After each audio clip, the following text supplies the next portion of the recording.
शिवपुर, एक कस्बा जहां माफिया का आतंक और भ्रष्ट नेताओं का जाल हर सांस को दबाता था। हत्या, बलात्कार और गुंडागर्दी ने लोगों का जीना हराम कर दिया था। लेकिन फिर आया दरोगा विक्रम सिंह, न डरने वाला न बिकने वाला। क्या वह अकेले माफिया के साम्राज्य को तोड़ पाएगा?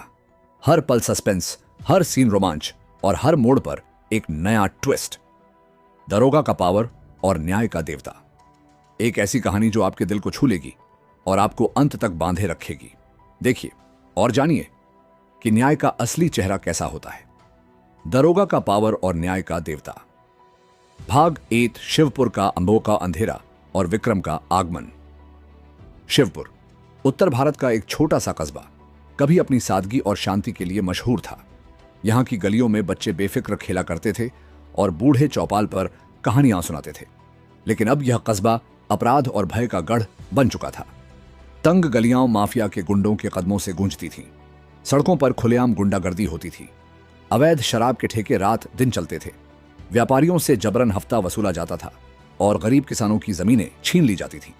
कस्बे का सबसे बड़ा माफिया डॉन, भैरव यादव और स्थानीय विधायक श्याम सुंदर मिलकर एक ऐसा सिंडिकेट चलाते थे जिसने शिवपुर को अपनी मुट्ठी में जकड़ रखा था। भैरव 50 साल का क्रूर और चालाक शख्स, जिसकी आंखों में हमेशा एक खतरनाक चमक रहती थी।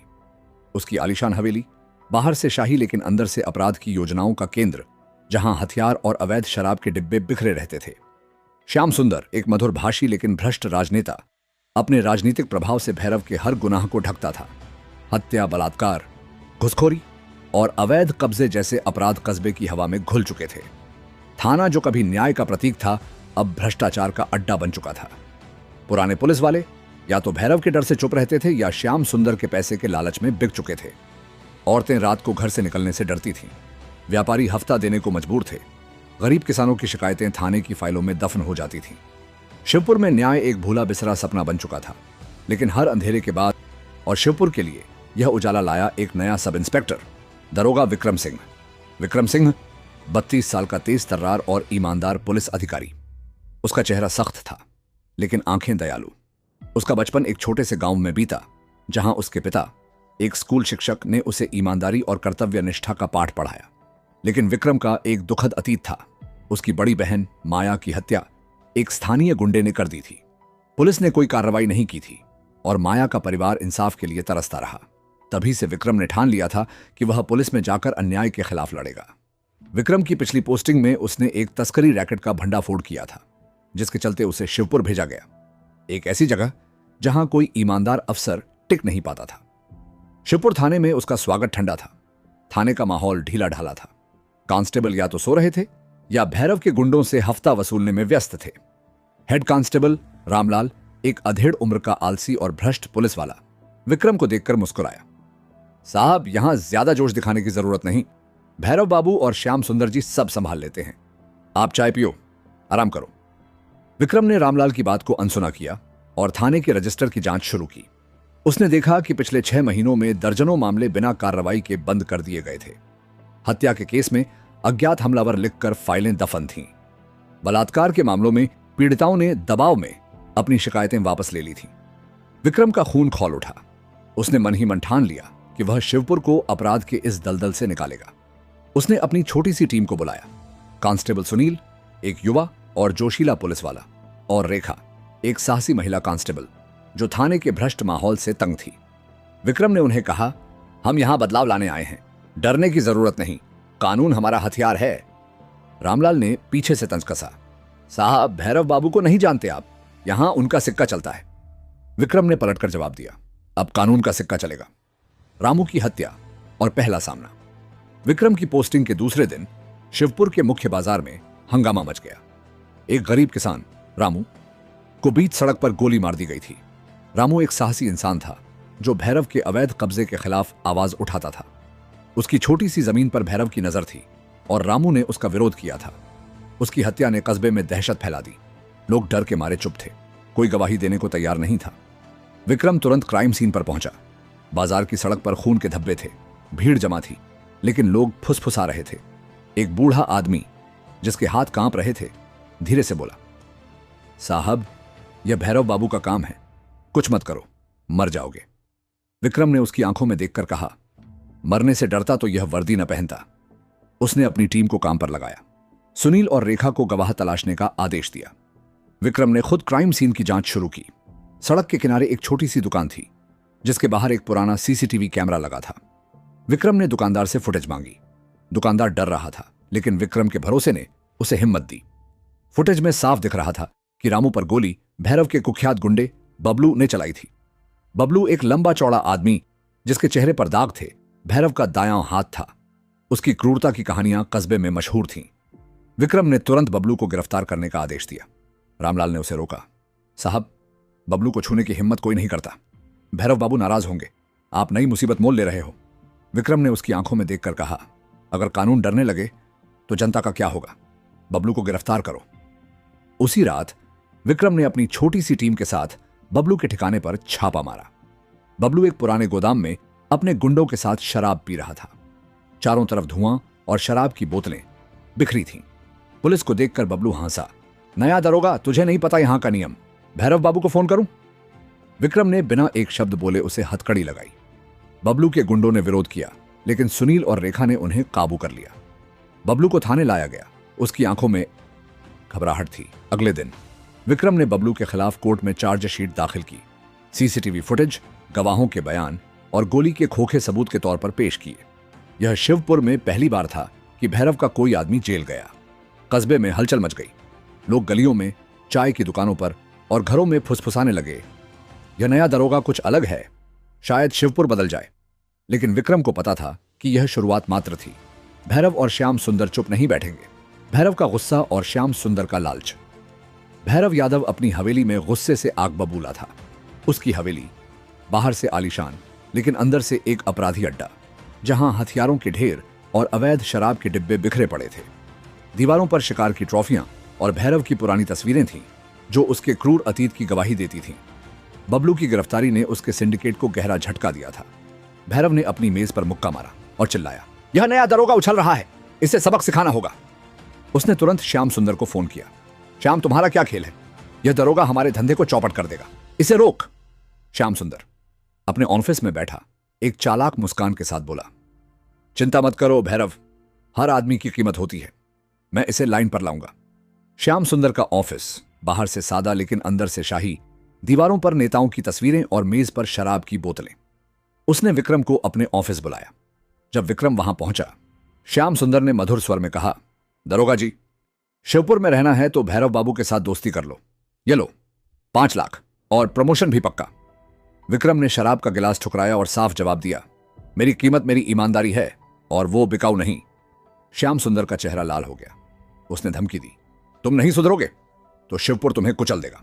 विक्रम ने शांत लेकिन दृढ़ स्वर में जवाब दिया, देखते हैं मैं शिवपुर को साफ करता हूं या नहीं। विक्रम के जाने के बाद श्याम सुंदर ने भैरव को फोन किया, यह दरोगा नहीं मानेगा, हमें इसे रास्ते से हटाना होगा। भैरव ने ठंडे स्वर में कहा, ठीक है, मैं रणवीर को बोलता हूं। रणवीर भैरव का सबसे खतरनाक गुंडा, एक ठंडे दिमाग का हत्यारा था जिसने पहले भी कई पुलिस वालों को रास्ते से हटाया था। उसकी आंखों में कोई भाव नहीं था, सिर्फ मौत की ठंडक। सुनीता का केस और रहस्यमयी धमकी। विक्रम की हिम्मत ने शिवपुर में एक नई उम्मीद जगाई थी, लेकिन उसका असली इम्तिहान अभी बाकी था। एक दिन थाने में एक युवती सुनीता रोते हुए आई। वह एक गरीब मजदूर की बेटी थी जिसके चेहरे पर डर और दर्द साफ दिख रहा था।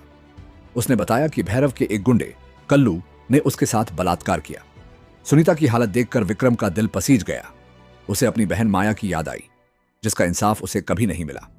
विक्रम ने सुनीता को भरोसा दिलाया, तुम चिंता मत करो, मैं तुम्हें इंसाफ दिलाऊंगा। लेकिन यह केस आसान नहीं था। कल्लू भैरव का खास आदमी था जिसकी क्रूरता की कहानियां कस्बे में मशहूर थीं। श्याम सुंदर ने सुनीता के परिवार पर दबाव डालना शुरू कर दिया। सुनीता के पिता को धमकी दी गई, शिकायत वापस लो वरना तुम्हारा पूरा परिवार मिटा देंगे। सुनीता का भाई रमेश, जो एक दुकान में काम करता था, अचानक गायब हो गया। कस्बे के लोग सुनीता को ताने मारने लगे, कल्लू जैसे आदमी से क्यों पंगा लिया, अब भुगतो। विक्रम ने सुनीता के परिवार को पुलिस प्रोटेक्शन दी। उसने अपने मुखबिरों को रमेश की तलाश में लगाया। एक रहस्यमयी मुखबिर जो खुद को छाया कहता था ने विक्रम को बताया कि रमेश को भैरव के गुंडों ने एक पुराने गोदाम में बंद किया है। छाया की आवाज में एक अजीब सा दर्द था।